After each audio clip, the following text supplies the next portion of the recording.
Inuba pa puta. Hello! Uy! Dito kami ngayon gumagawa ang project namin by Perdev. Ang napili namin ay podcast po. Nag-collaborate kami para, Huwag ka naman ganyan, di na intro yun eh. hindi po para po pakilala namin ang success.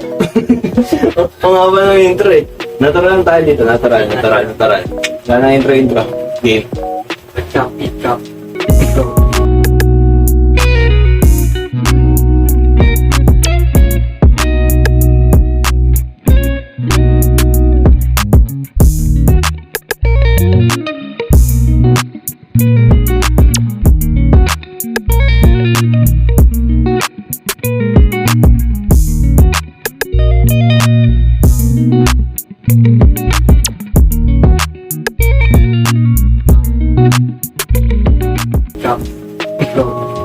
Game.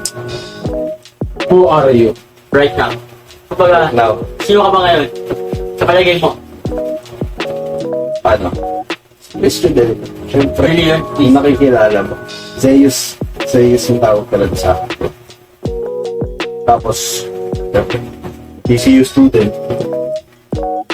Mas marami nakakakilala sa akin sa Zeus. Pero ako, pagkakaano ko sa'yo, ikaw sino? Chris Dion na yun. Oo, Christian Zeus de Leon. Kaya mga di nakakalam, Christian Zeus po yun, hindi Christian Zeus. Ano bang klaseng ano? Ano bang klaseng who are you right now yan? Ano ba ngayon? Pagka, doon dumadaan yung self-concept. Klaseng concept tayo. Siyempre, nagpapatakbo ng negosyo. Yun. Papatakbo tayo ng Papatakbo tayo ng dito. Pero industry yan. Hindi industry. Industry. Nakapalob ako sa crypto. Crypto. Ano yan? Anong crypto? Anong crypto? Nakapalob tayo sa crypto, sa trading, sa Forex. Then perfume store. Yun pala, yung kanina, yung branch Okay. sa city. Pero hindi na, alam naman natin, di ba, sa hindi lahat ng pagkakataon po. Minsan biglang magpa-flop. Minsan Mag-break lang. biglang mag-overload naman yung order mo. Kapag, yun ang hindi mo makakontrol. Kasi pag nag-flop, minsan, di ka na unconscious ka na sa business mo. Pero pag biglang nag-overload yung order mo, hindi mo ma-handle na maayos. Diba? Oo. Kaya minsan kapag sa negosyo, siguro mag-advise ako. Advice tayo. Sige. Sa negosyo, Manood po kayo. Pressure yan siya. sa negosyo, kapag magpapatakbo kayo ng negosyo, lagi niyong isipin na hindi siya nagpa-flop. Kasi kapag iniisip niyo na nagpa-flop yan, then tas biglang nag-overload yung mga bumibili sa inyo, hindi niyo makokontrol. Hindi niyo ma-handle maayos. Mabibigla kayo sa sarili niyo. Parang mahihirapan kayo. Wala kayo sa kondisyon. Doon mag-aagulo yung stocks niyo. Yung tawag dito. Yung marketing ng simple lang. Yun lang naman yung place. Yeah, next tayo. Wait lang, wala pa tayo. Hindi ko pa nahiya sa sarili mo. Ano ka ba? Ha? Wait ka ba? Saka bang, Tao no? Bagay naman. Ito. Pag-usapan natin yung galit. Kasi nakikilala ako ngayong year na to. Anong pagkakilala niyo sa akin ngayong year na to? Arrogante. Hindi yun! Last year yun eh. Dati yun eh. Superior. Huwag mo lakasan. Ay. Kaya parang ang galit ah. Hindi. Pabalik ako. Hindi. Ito nga. Ito, si Hansay. Matagal ko ng Last year pa po. Matagal ko ng classmate. Dalawa sila magkaklase, ngayon ako lang. Ito ang nakilala ko ngayon. Tapos naging kasundo ko na to. Silang dalawa lang laging kasama ko. Kapag kakakilala sa akin, ito ni Hansay. Saka arrogante. Oo, arrogante. Kasi maraming nakakalam na kaklase natin yan. Arrogante ka. Sana wala mong judge yan. Wala mong Diyan pa basher ha. Pag basher ka. Tawag dito dati, pinabitan mo ako, tatanungan kita, sino ka ba? Importante ka ba sa buhay? Ba't mo ko linagay? Yun yung ayaw ko dati. Nilalapintan ako ng ano, parang i-approach lang. Ito, kwento niyo boy Kwento niyo yun. Yung after therapy ko kung anong nangyari. This year lang. After lang. Kwento mo po. Kasi ikaw yung ano eh. Ikaw yung nauna. Nag-chat siya sa akin yun bago siya mag-therapy. Dahil malilimutan niya kami. Lalo na sabi niya next year daw, mga 1 month ata yun, di ba?